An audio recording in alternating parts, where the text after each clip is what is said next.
Hello everyone, welcome back to the moment. അങ്ങനെ വർഷങ്ങൾക്ക് ശേഷം നമ്മൾ മൊമെൻറ്റത്തിൻ്റെ മറ്റൊരു വീഡിയോ ആയിട്ട് വന്നിരിക്കുകയാണ്.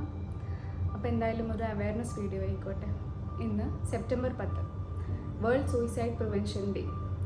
2019 വേൾഡ് ഹെൽത്ത് ഓർഗനൈസേഷൻ്റെ കണക്ക് പ്രകാരം വർഷത്തിൽ 7 ലക്ഷത്തിലധികം ആളുകൾ ആത്മഹത്യ കാരണം മരിക്കുന്നുണ്ട്.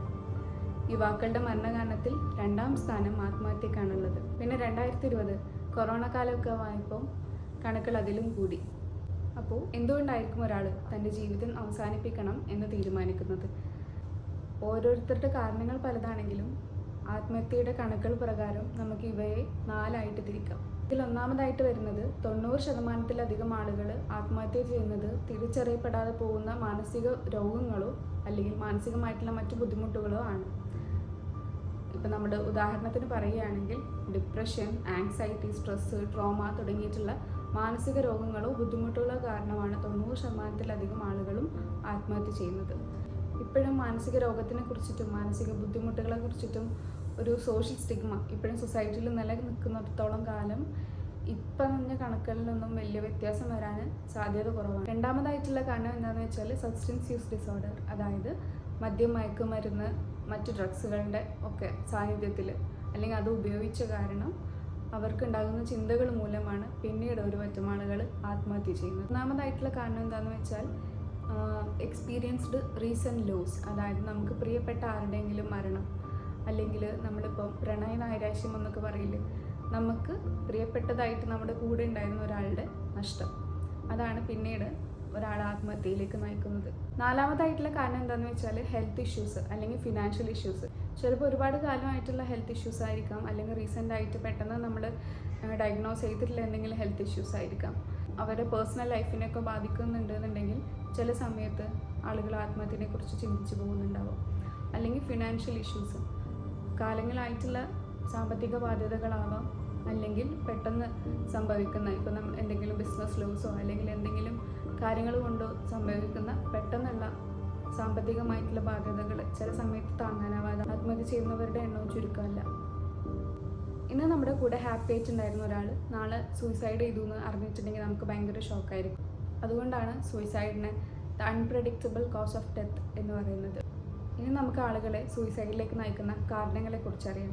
ഇതിനെ നമുക്ക് സിംറ്റംസ് അല്ലെങ്കിൽ വാർണിംഗ് സൈൻസ് എന്നൊക്കെ പറയാം. ഒന്നാമതായിട്ട് ഇതിൽ നമുക്ക് റിലേഷൻഷിപ്പ് ഇഷ്യൂസ് പറയാം. അതായത് നമ്മൾ ഭയങ്കരമായിട്ട് മാനസിക പിരിമുറുക്കത്തിലാക്കുന്ന ഒരു കാര്യമാണ്. പിന്നെ വരുന്നത് ഇമോഷണൽ ചേഞ്ചസ് ആണ്. അതായത് നമുക്ക് നമ്മുടെ കൂടെയുള്ള ആൾക്കാർ ഇമോഷണലി എങ്ങനെയൊക്കെ ബിഹേവ് ചെയ്യും എന്നുള്ളത് നമുക്കറിയാം. അപ്പം അതിൽ നിന്നും വ്യത്യസ്തമായിട്ട് പെരുമാറുമ്പോൾ അതിനെ നമുക്കൊരു വാർണിംഗ് സൈനായിട്ട് കണക്കാക്കാം. അല്ലെങ്കിൽ നമ്മൾ നേരത്തെ മാനസിക രോഗത്തിനെ കുറിച്ച് പറഞ്ഞ പോലെ ഡിപ്രഷൻ ആയിരിക്കാം, അല്ലെങ്കിൽ ഐസൊലേഷൻ, ബ്ലെയിം എന്ന് പറഞ്ഞാൽ സ്വയമേ തനിക്ക് ചുറ്റും നടക്കുന്ന അല്ലെങ്കിൽ തനിക്ക് നടക്കുന്ന ഏതൊരു മോശം കാര്യവും അല്ലെങ്കിൽ എന്ത് പ്രശ്നത്തിനും കാരണം താൻ തന്നെയാണെന്ന് വിശ്വസിക്കുക, സ്വയമേ ബ്ലെയിം ചെയ്തുകൊണ്ടിരിക്കുന്ന ഒരു ക്യാരക്ടറിസ്റ്റിക്. ഇത്തരത്തിലൊരാൾ പെരുമാറുന്നുണ്ടെങ്കിൽ നമുക്കതിനെ ഒരു വാർണിംഗ് സൈനായിട്ട് കണക്കാക്കാം. പിന്നീടുള്ളൊരു വാർണിംഗ് സൈനാണ് പ്രയർ സൂയിസൈഡ് അറ്റംപ്റ്റ്സ്, അതായത് മുന്നേ ആത്മഹത്യക്ക് ശ്രമിച്ച ഒരാൾ വീണ്ടും ആത്മഹത്യക്ക് ശ്രമിക്കാൻ ചാൻസസ് വളരെ കൂടുതലാണ്. ഇനി ഞാൻ സൂയിസൈഡ് പ്രിവെൻഷൻ അവയർനെസ് എത്രത്തോളം ഇമ്പോർട്ടൻ്റ് ആണ് എന്നുള്ളത് പറയാം. നമ്മളിൽ ആർക്കാണ് എപ്പോഴാണ് സൂയിസൈഡൽ തോട്ട്സ് വരിക എന്നൊന്നും പറയാൻ പറ്റില്ല.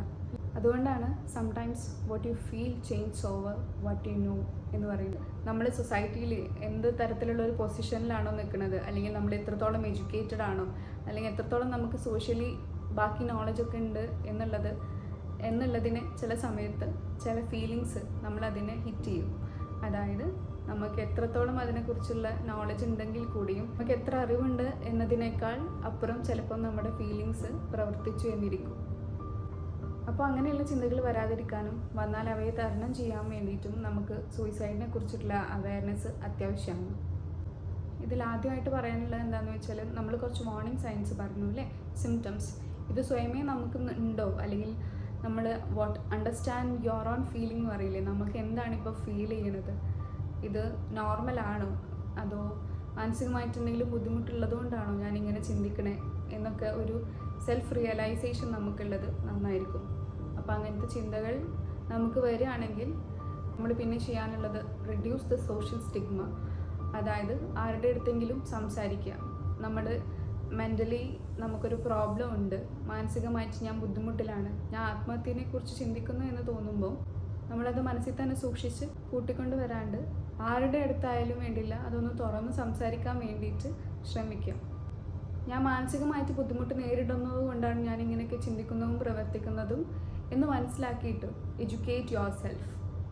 ഇനി ഇതുപോലെയുള്ള ചിന്തകൾ നമുക്ക് ചുറ്റുമുള്ള ആളുകളിലുണ്ടെങ്കിൽ അവർ നമ്മൾ കേൾക്കാൻ വേണ്ടിയിട്ട് തയ്യാറാവുക. എന്ത് വന്നാലും നിങ്ങളുടെ ഫീലിങ്സ് ഷെയർ ചെയ്യാനും കേൾക്കാനും ഞാൻ എന്നുള്ളൊരു വ്യക്തി ഇവിടെ ഉണ്ട് എന്നുള്ളത് അവർക്ക് ബോധ്യപ്പെടുത്തി കൊടുക്കുക.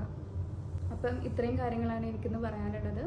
Educate your self about mental illness and suicide. Thank you for watching.